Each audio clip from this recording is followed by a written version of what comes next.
Terima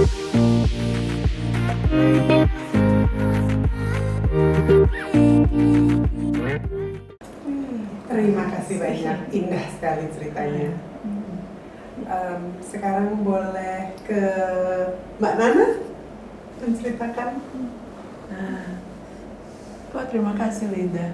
Enak juga ini untuk hal sains sudah dibukakan pintu oleh Mbak Dani.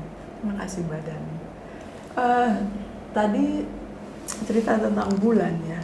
Berikutnya tuh saya memikirkan ketika saya ingin belajar lebih banyak tentang semesta, yang mana objek studinya jauh semua kan ya. Cuma baru bulan yang pernah didatangi oleh manusia. Semua objek astronomi itu jauh-jauh. Jadi boleh dibilang kita mengandalkan sekali kemampuan berpikir untuk bertanya tentang apapun yang tidak pernah kita datangi itu gitu. Tapi juga pada saat yang sama bertanya, kalau objeknya jauh-jauh, terus manfaatnya buat kita apa? Tahu itu. Jadi tadi Mbak Dami cerita tentang hama begitu ya, yang ada di dekat kita, langsung berdampak pada apa yang kita butuhkan, sumber makan dan sebagainya. Tapi kalau kita tahu bintang, tahu galaksi yang jauh di sana, itu sebetulnya manfaatnya apa? Masalahnya nggak gampang juga nih pelajarannya gitu.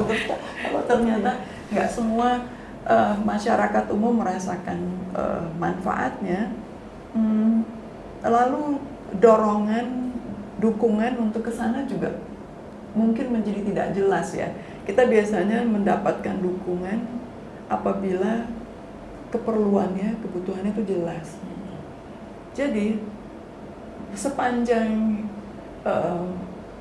waktu yang cukup lama tuh saya memikirkan apa sih manfaatnya astronomi untuk umat manusia begitu.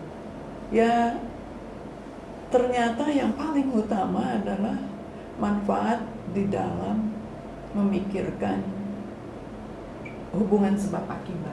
Walaupun itu mungkin dalam konteks yang sangat mekanistik ya, hukum-hukum Newton gitu, tapi relasi sebab akibat itu ternyata merupakan relasi yang bisa muncul dalam berbagai konteks. Belajar fisika adalah pelatihan yang utama sekali, latihan yang sangat strict memikirkan relasi kausal tersebut begitu. Dan kemudian adalah disiplin untuk bisa memformulasikannya dalam matematik. Jadi ada disiplin yang besar sekali. Kalau pikiran kita nggak bisa dituangkan di dalam matematik, orang lain jangan diharapkan bisa ngerti. Jadi matematik merupakan bahasa yang universal, yang ditata oleh aturan-aturan logika yang disepakati begitu. 2 × 2 = 4, setuju? Kalau nggak setuju, kita harus beresin dulu gitu kan ya. Dan seterusnya dan seterusnya.